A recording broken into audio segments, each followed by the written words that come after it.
Imagine you're just hanging out with your friends. Then someone suddenly blurts out, "Hey bro, religion is opium." I guarantee within seconds the vibe turns heated. Some people get angry, some get sarcastic, and others suddenly act like philosophers. But actually, that line wasn't just trash talk. It came straight out of Karl Marx, the father of socialism, who lived in the 19th century. A lot of people misunderstand, thinking Marx was a hardcore atheist, anti-spiritual, even trying to push people into abandoning God. But honestly, if we dig deeper, his point was far more complex. And here's what makes it even more mind-blowing. If we compare it with the teachings of the Buddha, who lived 2,500 years before Marx, there's an overlap of ideas that's shockingly relevant. It's like two men from different eras and continents, but both raging about the same thing, that humans shouldn't live trapped in illusions that make them passive. In this episode, we're going to break it down. What Marx really meant when he said religion is opium, why historical context matters, how the Buddha understood suffering and attachment, and why both views can actually be a wake-up call for our generation. Addicted not only to religion, but also to gadgets, social media, and instant lifestyles. So buckle up, stay tuned, don't skip, because the first 30 seconds are just the appetizer. The juicy stuff is inside. If you stick with it until the end, I guarantee your perspective on religion, spirituality, and modern life will completely change.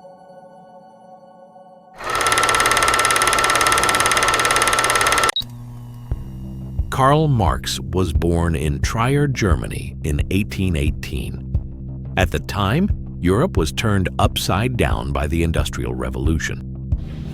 Factories mushroomed, steam engines roared, but behind that progress, workers were exploited to the bone.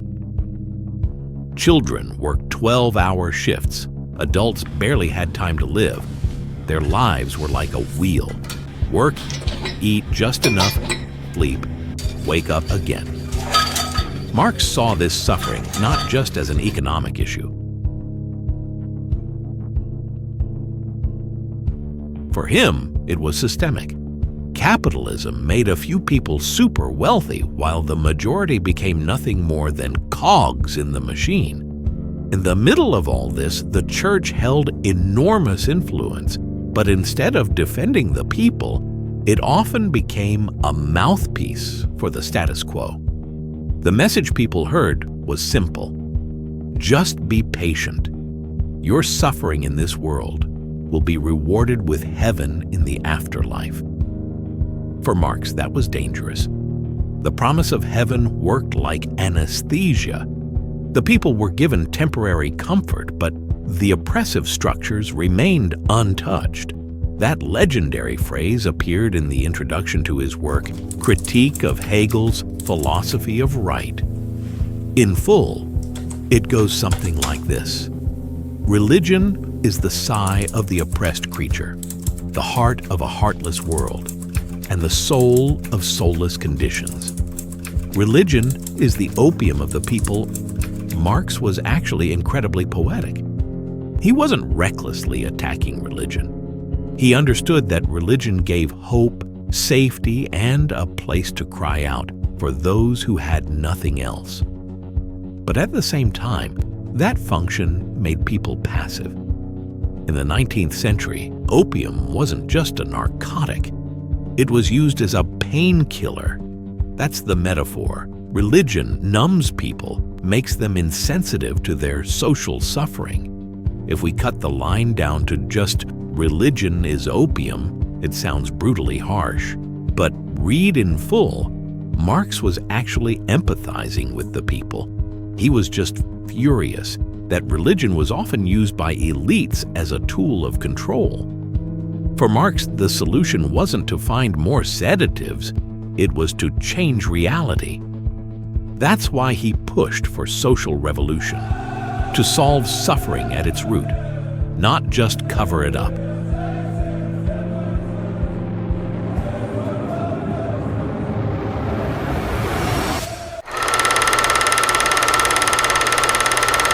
Now compare this with the Buddha.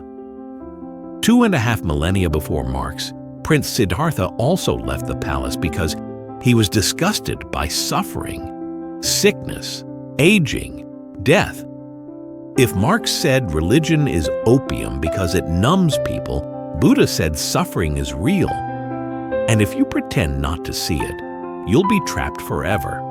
The difference, Marx focused on socio-economic structures, while the Buddha focused on the human mind. But the spirit was the same. Don't run away from reality. Religion is often used as an escape. According to Marx, religion is opium, promising heaven, asking you to be patient, telling you you'll be rewarded later. But Dharma, the Buddha's teaching, is different.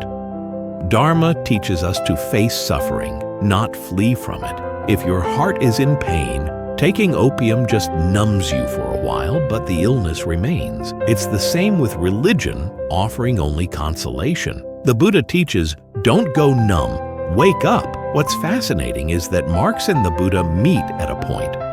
Both can be seen as doctors of reality. Marx diagnosed the social disease, exploitative capitalism. The Buddha diagnosed the inner disease, attachment and ignorance. Their goal was the same, to make humans awake, not asleep, but their solutions were different.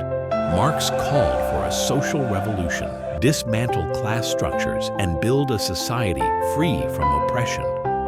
The Buddha called for an inner revolution, practice the Four Noble Truths and the Noble Eightfold Path. Though the paths differ, they can actually bridge one another. Without inner revolution, social revolution easily turns violent. Conversely, without social revolution, inner revolution can become overly individualistic. The relevance for Gen Z is striking.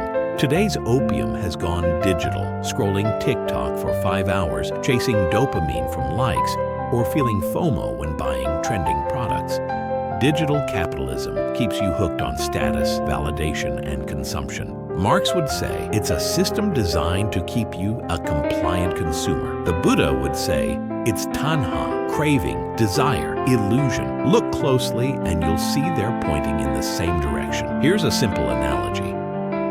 Religious opium promises heaven so people stay quiet.